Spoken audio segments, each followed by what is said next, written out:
Hello everyone, I am Bia Rose, the artist behind Tinkalila Arts. The title of today's video is Why I Turned Down $1,000 on Kickstarter, and sadly it is not clickbait. It was actually a little more than that. It was about $1,300. So to preface, hi, I'm Bia. I'm a digital art and design student. I have an artist shop where I make little items like enamel pins and washi tape and stickers, all sorts of things that you might encounter at like an artist alley in Comic-Con, which I would, by the way, love to be at someday. Have never done an artist alley before, would love to. So I had this idea that I wanted to do a bigger project than anything I had ever done before. And my idea for a big project was that I was going to make a tarot deck, which honestly it was a good idea. I had seen a lot of other artists do it and be very successful. I had seen other projects for tarot decks on Kickstarter, and they had all seemed to go like really well. So I thought it was a great idea, and I had a unique concept, I think, of making a kawaii, cute themed tarot deck that had a lot of like cute animals and like pastel colors. I was going to name it the Pastel Rainbows Tarot.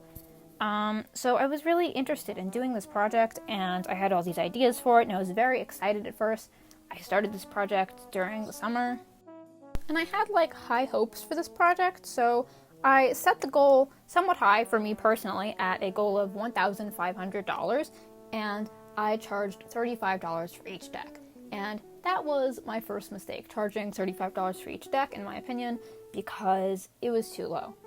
Other artists on Kickstarter were charging $40, $45, $50 per tarot deck, and I just really wanted it to be affordable and really wanted people to be able to buy it. So I charged too low, I undersold it. And that was my first big mistake. My second mistake, I would say, was setting the goal at $1,500. It didn't need to be quite that high, but I put it high because I wanted to set a high standard because I knew that other projects had done really well. So I charged too low for each individual deck, but then I put the goal too high to be realistic. Aside from all of the money stuff, because it never really was about money for me, it was about this creative pursuit. Aside from that, I kind of just ran out of ideas. In the beginning, I had all of these ideas for what I thought each card should be and certain animals that I thought went with each card, and I was like, oh, the first card's going to be the Fool, and it's going to be a snail, and the second card is going to be the Magician, and it's going to be a frog with a cute witch hat on. I had all these ideas at first, and then I ran out of ideas, and I wasn't interested in the project anymore. The end date of the project was slowly creeping up, and I didn't know what to do, because I didn't want to work on it anymore. I was dreading working on it. I didn't look forward to it. So the end date of the project just kind of came along, and we were underfunded. We funded to $1,367 out of $1,500. And I don't know if that seems like a big gap or a small gap, but really, it was a small gap. I could have just asked a couple of friends, hey, could you pledge to my project? Or honestly, I could have made one more post on Instagram, and it probably would have gotten there. But I didn't want it to get there because that was, I wasn't interested in it anymore. And also, it was around that time that I sort of realized that I would not have a huge profit margin.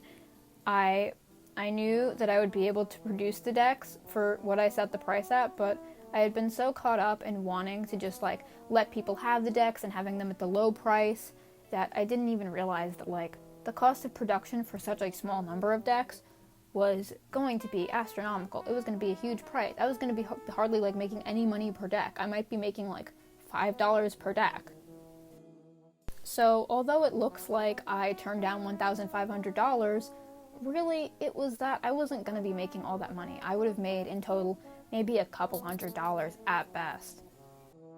Overall, it was just not a good idea anymore. So, the moral of the story, if you would like for there to be a moral, is that I think you should do what you enjoy.